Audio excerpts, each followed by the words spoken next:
Alors là, j'ai envie d'évoquer la question du bonheur. Un jour, j'ai un ami qui m'a demandé « Mais comment ça se fait que je ne vis jamais le bonheur? Comment ça se fait que le bonheur passe toujours à côté, qui me file entre les doigts ?» Et la réponse que je lui avais faite à l'époque, c'était que, en fait, le bonheur, c'était quelque chose d'extrêmement subtil,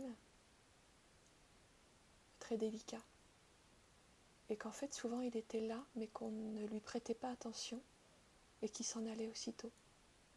Que le bonheur, c'était quelque chose de très fugace, qui se glissait entre les instants, entre les moments d'attention, et qu'il fallait vraiment faire le silence pour l'entendre.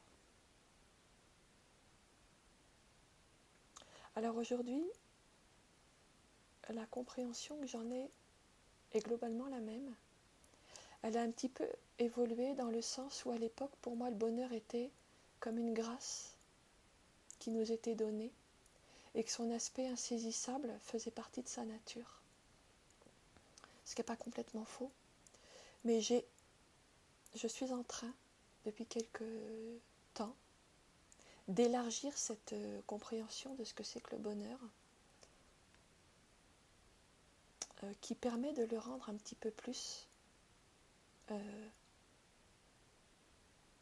accessible.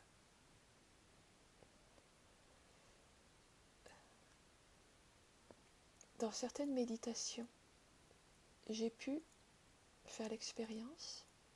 Alors je rappelle, à une méditation, c'est juste s'asseoir en silence. Il n'y a pas forcément des techniques, des pratiques, du savoir-faire. C'est juste s'asseoir en silence. Donc dans quelques méditations, j'ai pu faire l'expérience de revenir au ressenti de tout ce qui se passait dans mon corps. Au-delà du corps physique, matériel, au bout d'un moment, on accède au ressenti énergétique du corps, puisque notre corps a aussi une dimension immatérielle, mais néanmoins très très perceptible par nos sens. On y accède assez simplement en fait.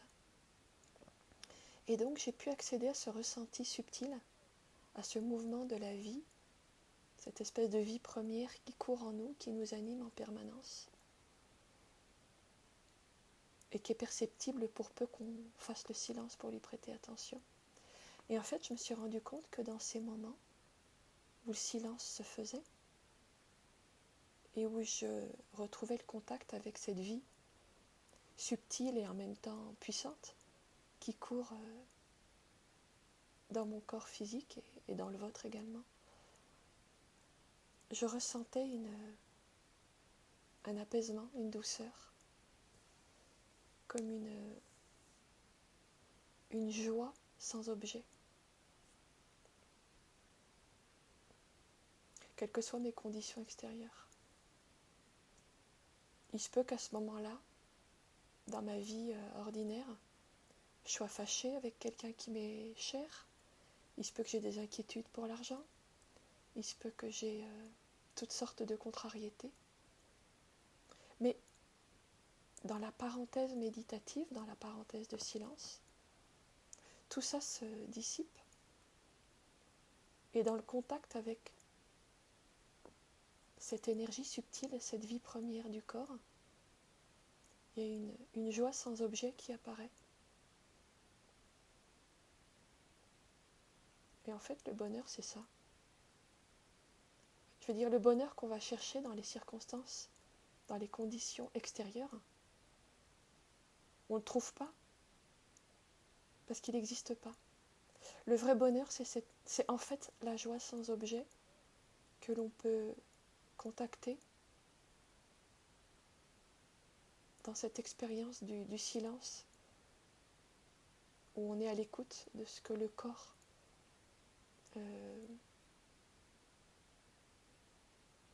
vibre en permanence.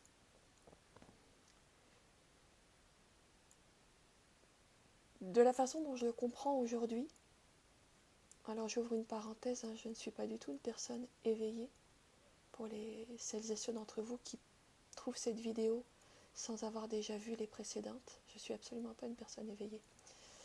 Voilà, fin de la parenthèse. Mais dans la compréhension que j'ai maintenant, il n'y a pas de bonheur. Je veux dire, les circonstances extérieures ne peuvent apporter que des bonheurs très fugaces et très dépendants des conditions matérielles. Hein, j'ai obtenu un diplôme, j'ai décroché un bon job, j'ai une relation enfin avec quelqu'un dont je rêvais depuis des mois. Ça dure pas longtemps. Le bonheur que je cherche, il peut être que dans la joie sans objet, qui est accessible à chaque instant, quelles que soient les circonstances extérieures. Donc si mon ami me posait la même question aujourd'hui, voilà, je lui dirais ce que je viens de vous dire.